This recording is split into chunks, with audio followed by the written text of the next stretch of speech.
Okay, Don Rush here, West Coast Classic Cougar, and today I'm working on console pads. I get calls from you guys once in a while and you say, hey, I need a console pad. Mine's coming all undone. It's junk. Well, here's the bad news. They're all this way. Your console is not junk. What it is it's two things actually. It's in the day, kids wanted to go from the front seat to the back seat. They walked on the console. In the day, you're partying with your friends and you stuffed a whole bunch of people in the car and somebody had to sit on the center console. It's probably exactly what happened to this. So this is the easy one, folks. I just repaired this one. This one was split out. The whole thing had come unglued, even back here. You could almost take this pad off. And simply, this is what you do. You get out the rubber cement, and to be honest with you, this is like homeowner grade. 3M makes a better product, but it works pretty dang good. And you get out your popsicle stick, and you stir it, and you just get lots of it in there. Put a liberal coating in there. Both sides, you know how to use rubber cement.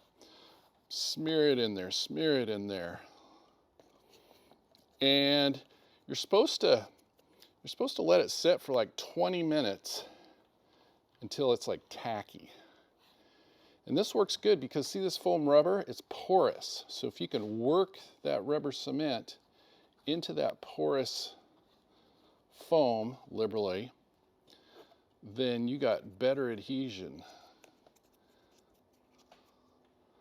So anyway, this is going to be a good grade B pad once we get it all glued back together and clamped back together. And what I use is I cut strips of wood because there's a little bit of contour to this. And see, when I put my clamps here, and it doesn't matter what kind of clamps, any kind of clamps. When I put my clamps here, it contours to this. You don't want to put clamps on the vinyl or you'll get the imprints of the clamps. And I don't think you can see it here, but on this one, the sun has shrunk the pad. So see that metal there? I'm never gonna stretch this vinyl and get it back over there. So the best you're gonna do on this is get out your grinder and take a little metal off. And this is the new reality. Your part's gonna be a different size going forward. You're gonna get rid of that metal right there and clamp it the best you can, or not get rid of the metal, but just know you're gonna have to compromise on some of these pads because of how much they've shrunk. If you're storing these in the attic, run up there right now, get them out of the attic and put them in your basement. They need to stay cool. Sometimes you'll have them in the attic for years and they'll start to get sticky. And that's the internal chemicals bleeding out of them. And once they bleed out and the product shrinks, I don't care what magical goo sauce you have, nothing's ever gonna put moisture back in them and making them expand. Now, for you guys that like to go on eBay and find stuff, every once in a while, you'll see a piece like this. It'll be actually like separated in two, well, like this. And they'll have that and it'll be like 20 bucks.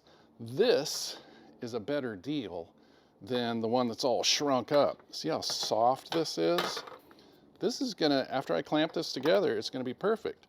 Now again, some of them, see how the metal on this one is actually, the pad's gonna go around it and fit. Some of them are so shrunk up and small that they're way down here and they will never stretch back in. So don't turn one of these down at a swap meet or on eBay because it looks like this and you think it looks like junk. This is going to be a grade A $200 part when I'm done gluing it back together. These will never be reproduced. The 68s especially. Look how, see this stitched edge right here? It's a simulated stitched edge.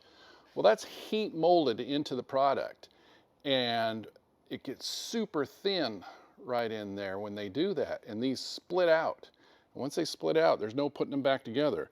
This one here, see that? That's starting to split. That can't be fixed. This is still a good grade B pad because it's just right there and it's not so noticeable. Got a cigarette burn here that needs to be filled. In the comments, if you've filled these before, these cigarette burns like this, share your most favorite product. I never have successfully filled a cigarette burn like that.